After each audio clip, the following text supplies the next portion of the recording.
Assalamualaikum warahmatullahi wabarakatuh. Jumpa lagi di channel Diari Guru. Di video kali ini, Ibu akan menjawab 3 pertanyaan yang Ibu berikan minggu lalu. Langsung saja dijawab Diari.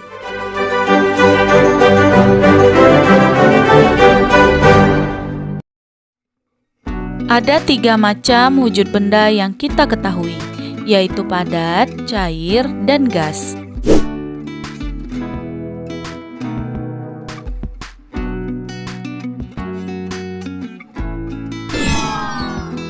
Jadi pertanyaan pertama itu adalah sebutkan satu benda yang memiliki wujud padat, cair, dan gas. Maksud pertanyaannya adalah satu benda yang bisa berubah menjadi ketiga wujud itu. Benda apakah itu? Nah, jawabannya adalah air. Kenapa bisa air? Ini dia penjelasannya. Air adalah benda yang sangat unik.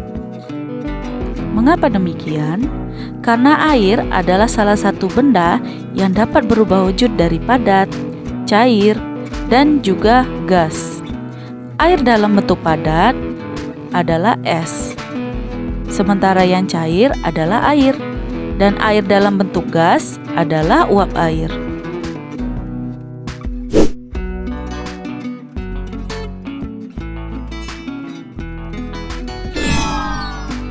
Pertanyaan kedua, pernahkah kamu melihat atau bermain slime?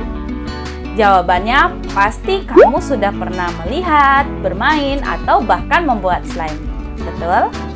Nah, jadi kira-kira slime itu wujudnya apa ya? Coba kita lihat. Bentuknya slime itu kenyal, seperti benda padat. Bisa dipegang, seperti benda padat. Memiliki wujud. Lalu dia bisa ditarik, bisa menempati ruang, bisa berubah bentuk seperti benda cair. Jadi kira-kira slime itu termasuk benda apa ya? Ini dia penjelasannya. Slime dalam bahasa Inggris mempunyai arti lendir. Hal ini sangat sesuai dengan tekstur slime yang kenyal dan lembut saat dipegang. Kalau slime termasuk benda cair, lalu mengapa bisa dipegang? Kalau slime termasuk benda padat, mengapa bentuknya bisa mengikuti wadahnya? Nah, supaya lebih paham, ayo kita coba bandingkan. Pada video ini ada 2 benda, yaitu penghapus atau benda padat, dan juga slime. Ketika ditaruh di atas meja, penghapus tidak berubah bentuk atau bergerak. Sementara itu, slime ketika ditaruh di atas meja, bentuknya berubah atau bergerak. Zat padat adalah zat yang jarak antar partikel penyusun satu dengan yang lainnya begitu rapat dan tidak dapat dengan mudah bergerak bebas. Maka sudah dapat dipastikan slime bukanlah zat padat. Berikutnya adalah air, benda cair, dan slime. Ketika air dimasukkan ke dalam wadah, maka air tersebut akan bergerak dan mengikuti wadahnya. Sementara itu, slime ketika ditaruh ke suatu wadah juga bergerak dan mengikuti wadahnya meskipun waktunya lebih lama.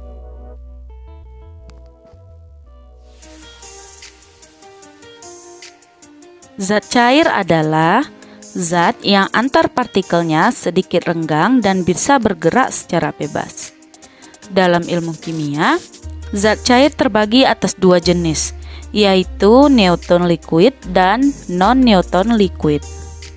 Neutron liquid adalah zat yang jika dipanaskan atau didinginkan dapat dengan mudah berubah. Contohnya adalah air. Sedangkan zat non-neutron liquid adalah zat yang dapat berubah bentuk jika dipengaruhi oleh suhu dan juga tekanan. Sama seperti slime. Maka slime itu adalah benda cair atau semi padat dan cair.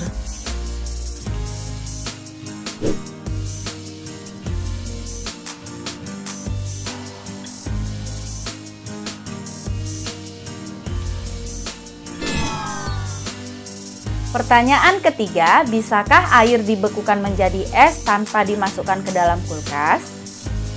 Jawabannya adalah bisa. Bagaimana caranya? Ayo kita lakukan percobaan di diari eksperimen.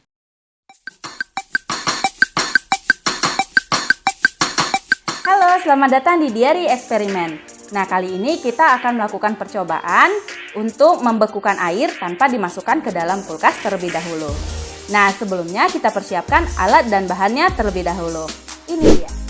Alat dan bahannya yang pertama yaitu es batu. Lalu tempat untuk menaruh es batunya. Tempatnya yang ada tutupnya ya. Lalu garam, boleh garam halus atau garam kasar.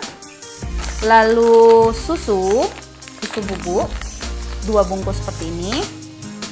Lalu air kurang lebih sebanyak 250 ml.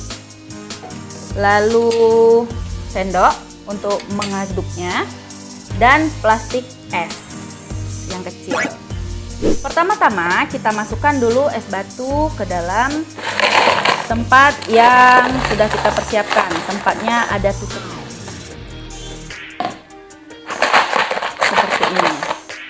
Lalu masukkan garam.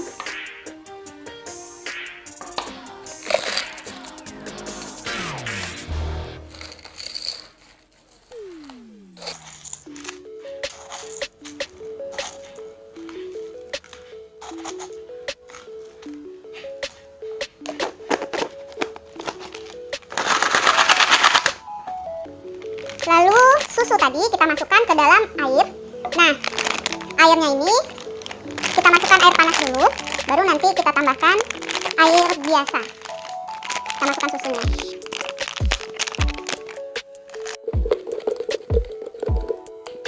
Setelah itu, setelah selesai diaduk, baru kita masukkan sirupnya.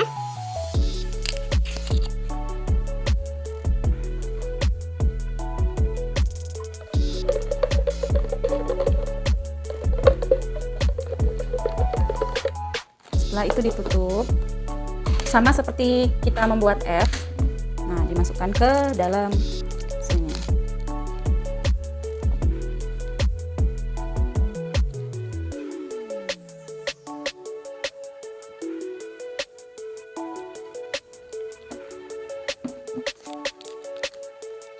Ini yang terakhir.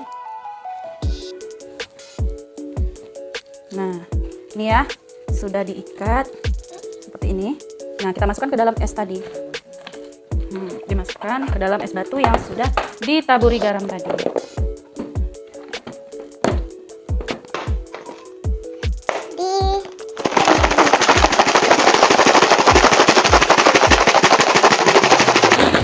Dah, kita mengguncangnya kurang lebih selama 7 sampai 15 menit.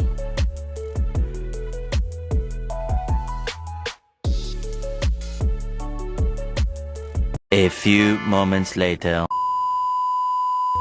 Ini sudah kurang lebih 7 menit. Nah, coba ya kita lihat bagaimana hasilnya. Ini dia. Coba kita buka dulu. Nah, ini sudah ada yang mulai beku. Nah, nih udah mulai keras nih. Nah, 7 menit. Nah, nih udah beku. Udah beku semua. Nah, supaya lebih keras, kita tambah waktunya lagi ya.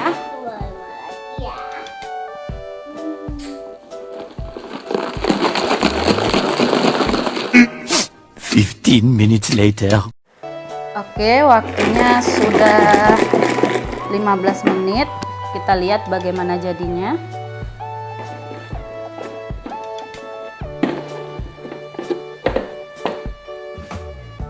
banyak airnya. Sudah keras. Cobain, ini apa? Cobain. Ini coba. Nah, sudah beku. Enak? Enak?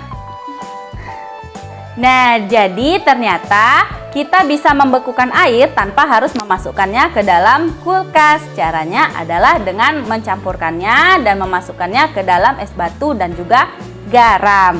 Jadi, percobaan kita tadi ternyata berhasil, ya. Jadi, kenapa air ini bisa beku? Ini dia penjelasannya. Zat padat adalah zat yang jarak antar partikel penyusun satu dengan yang lainnya begitu rapat dan tidak dapat dengan mudah bergerak. Pada percobaan ini, es batu adalah air dalam bentuk zat padat. Jika kita menaburkan garam di es, maka partikel garam akan mengganggu kestabilan ikatan partikel-partikel es tersebut. Karena partikel garam yang menerobos ke sela-sela partikel es, sehingga memutus ikatan partikel es. Akibatnya, partikel es yang di permukaan dapat terlepas dari gaya tarik partikel lainnya dan menjadi cair. Namun, karena es tersebut mencair tidak dikarenakan terkena panas, maka airnya menjadi sangat dingin dengan suhu di bawah 0 derajat Celcius yang bisa membekukan air. Oleh karena itu, air yang dimasukkan ke dalam campuran es dan garam itu bisa membeku. Itu dia tadi jawaban dan penjelasan dari 3 pertanyaan yang Ibu berikan minggu lalu. Semoga kamu menjadi lebih paham ya. Nah, sampai di sini dulu video kita kali ini. Sampai jumpa lagi di Jawab Diari berikutnya. Assalamualaikum warahmatullahi wabarakatuh.